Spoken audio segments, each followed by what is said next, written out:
saka siya humalik sa pisngi. Di niya magawang ngumiti ng totoo noon.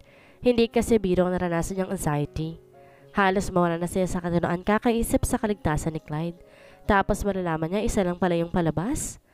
Pinaglaruan ng binata ang feelings niya. Bagay na hindi katanggap-tanggap para sa kanya. Natapos ang ceremony, hindi man niya ngingitian si Clyde. Maging sa paghalik, iniwas yung labi niya. Dumiretso sila sa reception pagkatapos nun pero wala na siyang naiintindihan sa mga nangyayari. Hindi niya kasi magawang peke ng nararamdaman niyang sama ng loob. Nagugulat na lamang siya kapag may bigla na lang humahalik sa pisngi niya bilang pagbati. Are you okay? Nakangiting tanong ng mama niya. Kaya hindi na pa pala siya nito pinagmamasdan sa malayo. Tipid ang iting pinakabalan niya sa labi at saka siya bahagyang tumango. Pagod ka na siguro. Mabuti pa dumiretso na kayo ni Clyde sa hotel. Kami na lang bahala mag-explain kung may darating bang bisita. Thank you, ma. Mahinang sabi niya sabay ng pis sa pisngi ng ina. Kakatapos ang mabihis na yumakap mula sa likuran niya si Clyde. Kausapin mo naman ako. Naglalambing pang sabi nito. Agad siyang kumala sa pagkakahawak nito at sa kanya ito hinarap. Anong gusto mong sabihin ko after ng ginawa mo? Mariing tanong niya. Napayo ko si Clyde. Hindi kasi nito magawang salubungin na nakakasugat niyang tingin. Akala mo ba nakakatuwa yung ginawa mo? All this time pinapaikot mo lang pala ako. Babe, ani Clyde na nooy nagtangkang abutin ang kamay niya pero agad niya iyong hinawi. You have no idea how worried I am. Nang sabi ni Lolo na hawak ka ng mga armadong tao at anytime, pwede ka nilang patayin. Halos mabaliw ko kakaisip na baka ako napano ka na. Hindi ako nag-worry makakasal ako sa iba kapalit ng pag-rescue sa'yo. Nanginig ang boses na sabi pa niya. Tapos bigla ko malalaman na isa lang palang malaking palabas ang lahat. Inaasahan mo bang magtatatalon ako sa tuwa kapag nakita kong ikaw ang nakatayo doon at hindi si Kiefer? Ako si Kiefer. Yung Kiefer na kababata mo. Nakayo kong sabi ni Clyde. Napaawang ang mga labi ni Grace. Unti-unting gumuhit ang mapait ng ngiti sa mga labi niya. Wow! Wala akong masabi. Ang galing-galing mong manloko. Kaya naman pala interesado ako malaman ang feelings ko kay Kiefer. Napailing na lamang siya. You manipulated everything.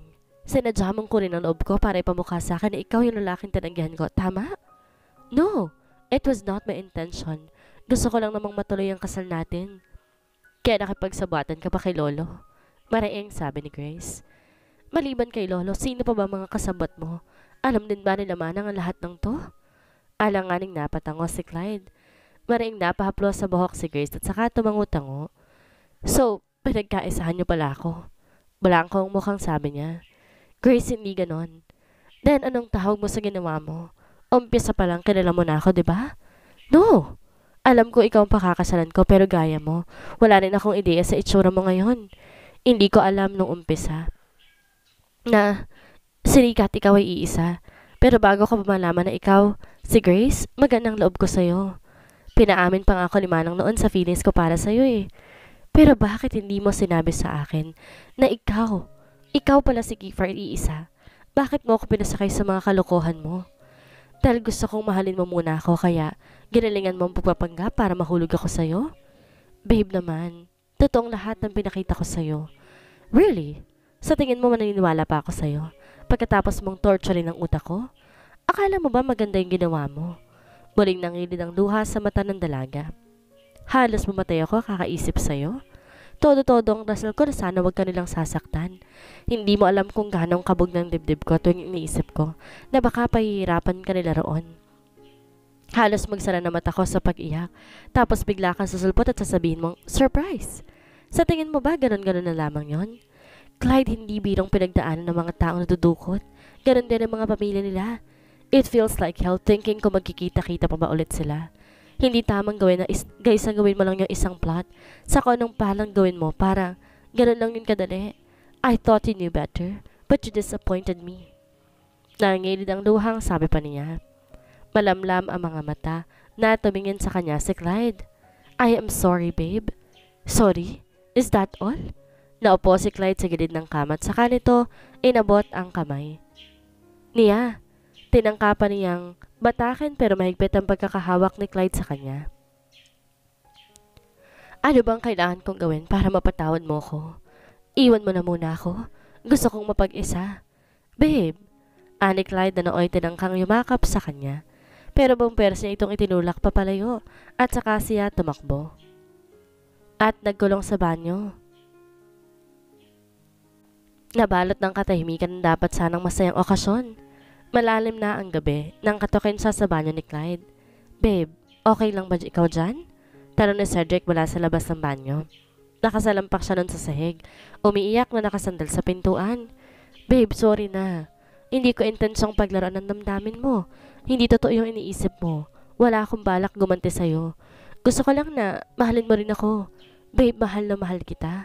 Maniwala ka naman sa akin. Ani Clyde na nooy napaupo na rin sa lapag. Babe, please lumabas ka na dyan. Ani to kasunod ng pagkatok. Niyakap ni Grace ang sarili matapos siyang ihilig ang ulo sa pinto. Pinakinggan niya mga sinasabi ni Clyde hanggang sa tuloy niya na itong makatulugan. Biglang kinabahan si Clyde ang halos isang oras nang hindi umiimik si Grace. Kaya agad siyang napatakbo sa labas para hiramin ang susi. Sakto namang nasalubong niya isang babaeng hotel staff na may tulak-tulak na trolley. Miss, pwede bang mahiram ang susi ng banyo namin? Bungad ni Clyde. Bakit po sir, may problema po ba? Nailak kasi ng misis ko yung banyo eh. Kunway sabi niya. Matapos niya ibigay ang numero ng silid, hinanap ng babae ang susi sa kumpol ng susing hawak nito. Inisa-isa ng babae mga hawak na susi hanggang sa makita nito. Eto po sir, nakangiti ang sabi ng babae. Salamat, ibabalik ko na lang mamaya sa ibaba. Hindi na po sir, kahit iwan niyo na lang po sa room. Salamat. Ani at saka tumakbo pabalik sa kwarto. Maingat na tinulak ni Clyde ang pinto nang maramdaman niya ang bigat. Pilit niyang pinagkasya ang sarili sa maliit na siwang na makita niyang tulog na tulog si Grace habang nakahilig sa likuran ng pinto. Pinagmasdan niya ang kawaawang itsura ni Grace na nooy may bakas pa ng luha sa pisngi. Hinawi ang buhok nito at saka niya tinuloy ang luha. I'm sorry babe. Ani at saka ito nilampian ang halik sa noo. Maingat na binuhat niya ito at saka niya inihiga sa kama. Manang, pakidala na lang po sa kwarto ang mga gamit ko. Ani Grace na makauwi sila sa bahay. Tahimik lang nakasunod doon sa kanya si Clyde habang binabaybay nila ang hagdan. Papasok na rin sana si Clyde sa kwarto nang bigla siyang humarang sa pinto. Manang, pakituro po kay Clyde ko sa ng guest room. Ani niya habang nakatitig kay Clyde. Napakunot ang noon nito. Babe naman, are you serious?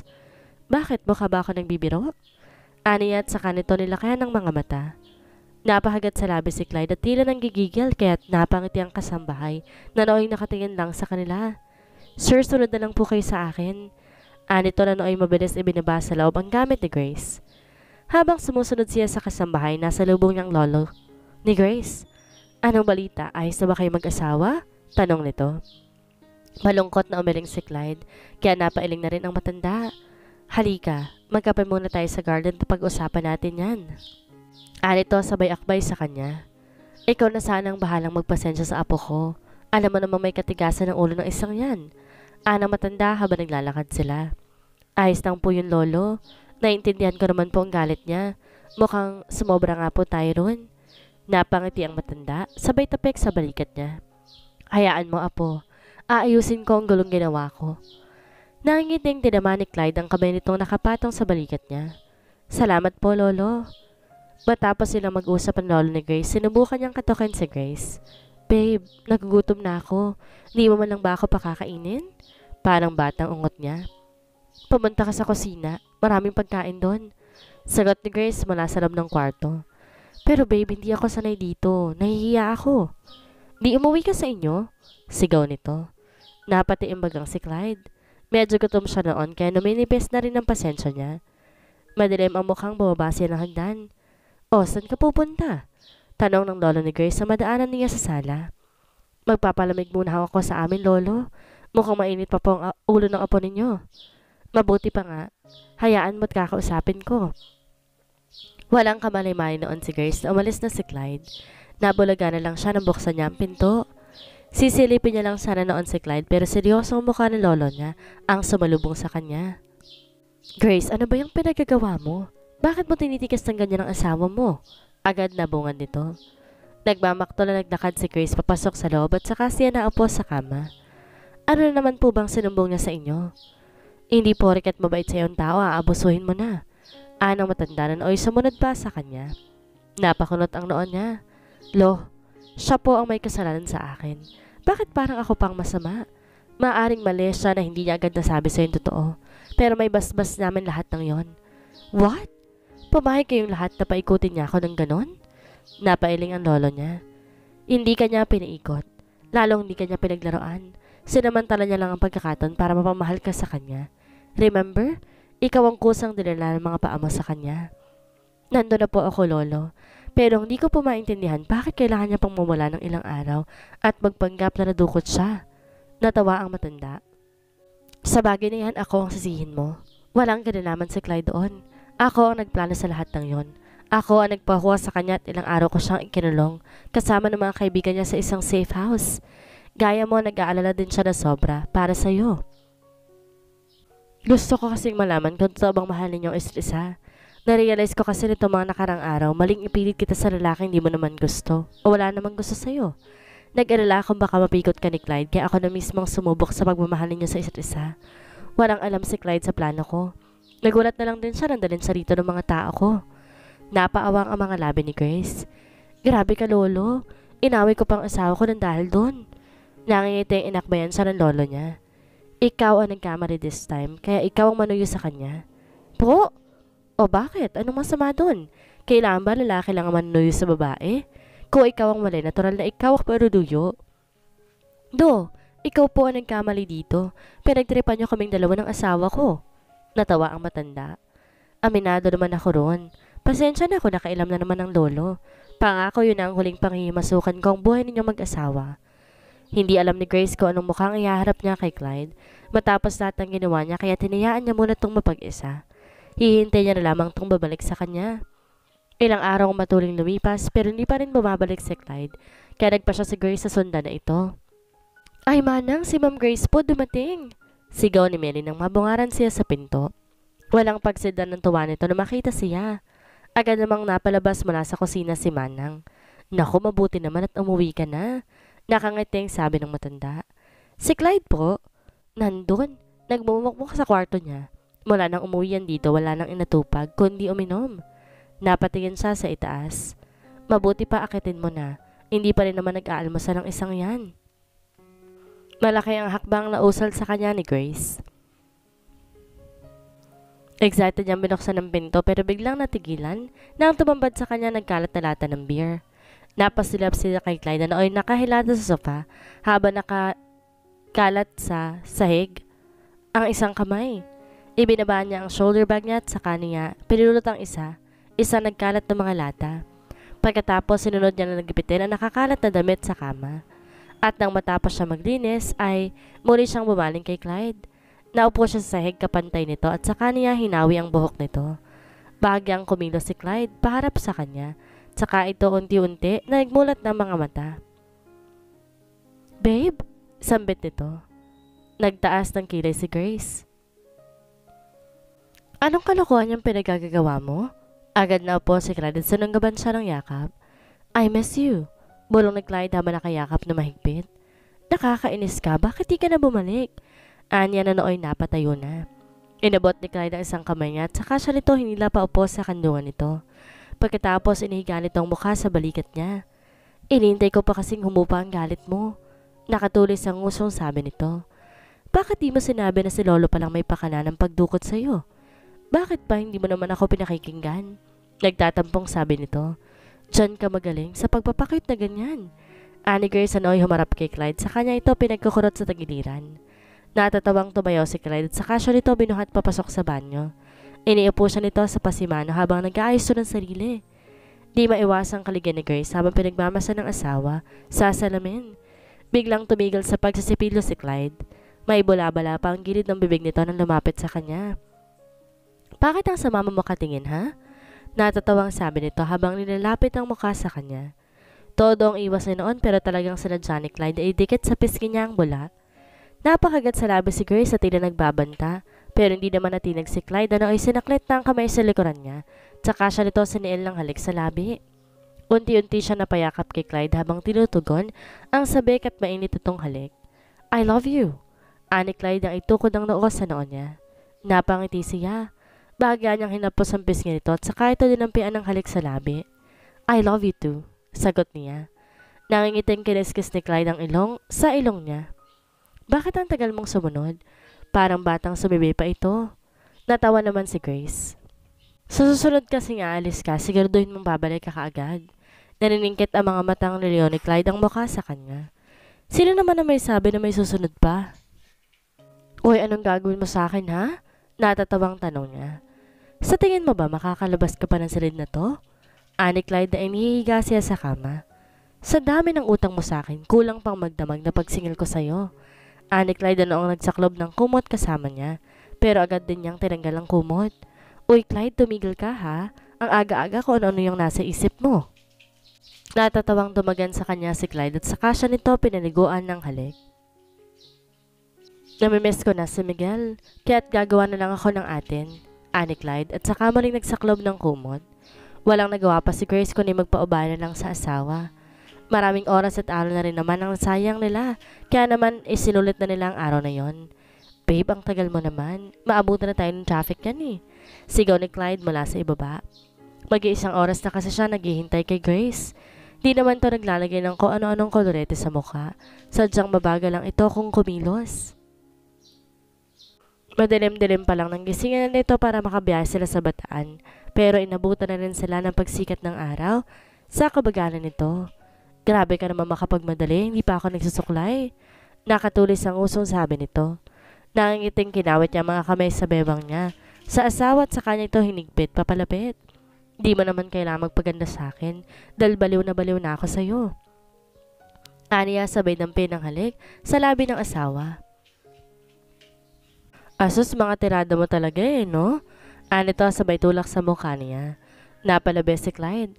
Bakit? Totoo naman na. Patay na patay kaya ako sa'yo. Aniya at sa kanya tumuling niyakap. O, akala ko ba late na tayo? Kunway, sabi ni Grace. Napangiti si Clyde sabay kamat sa batok. Sabi ko nga, aalis na tayo eh. Natatawang binuksan niya ang pintuan ng kotse at sa kanya ito ay nilalayan papasok.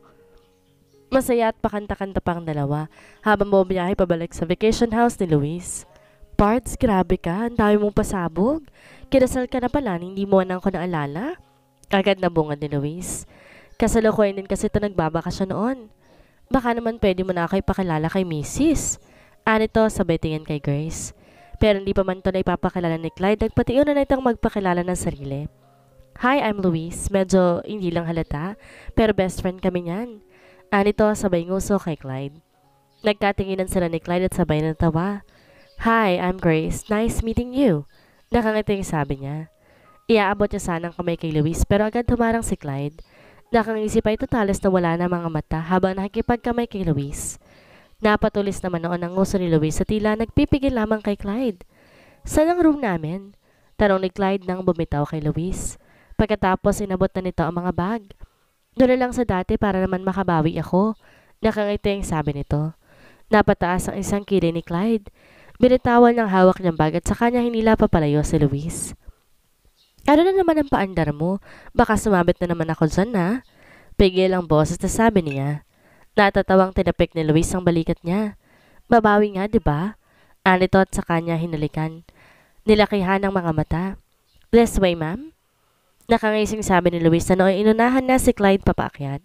Napangitit, napauwi na lamang. Napailing ang dalawa. Enjoy your stay. Nakangising sabi ni Luis nang iwan sila sa tapat ng pinto. Natatawang silundan ang tingin ni Grace si Luis. Grabe, ang cute niya, no? Aniya. Napalingon pa naman si Clyde sa gaming likuran habang nakabukas ang pintuan. Cute? Nakakutan ka sa pangit na yun? Nakakatulis ang nguso na tinuro niya si Luis.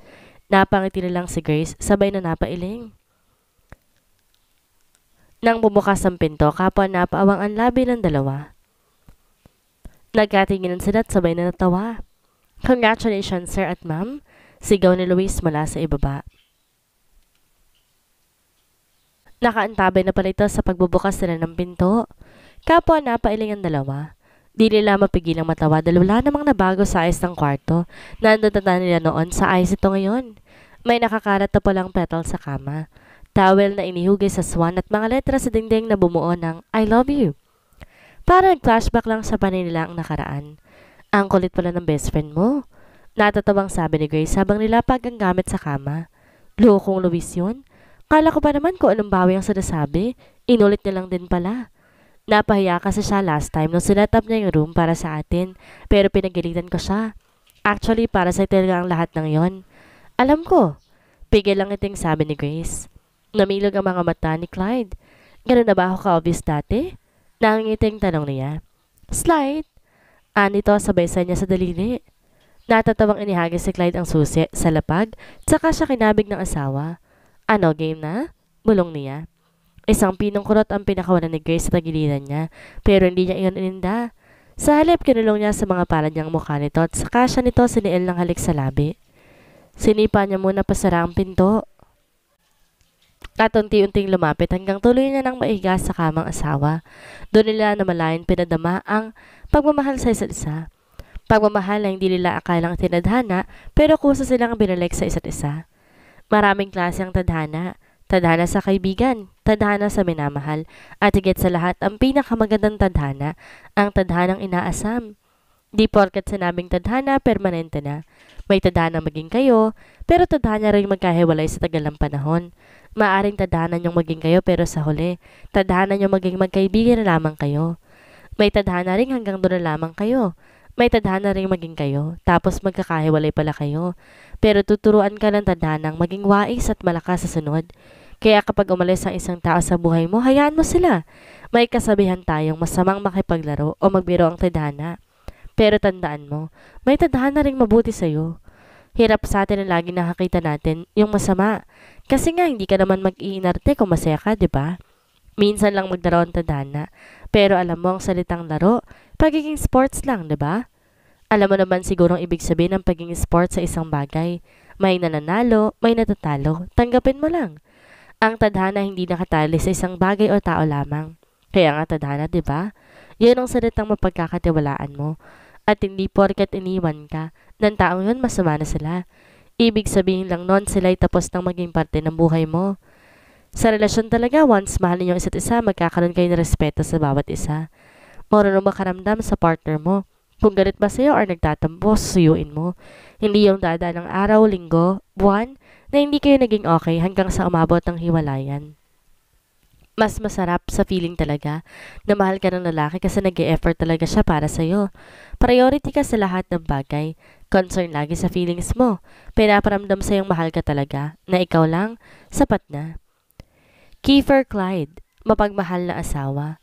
Malambing, maalaga, mabait, higit sa lahat responsableng ama sa mga anak.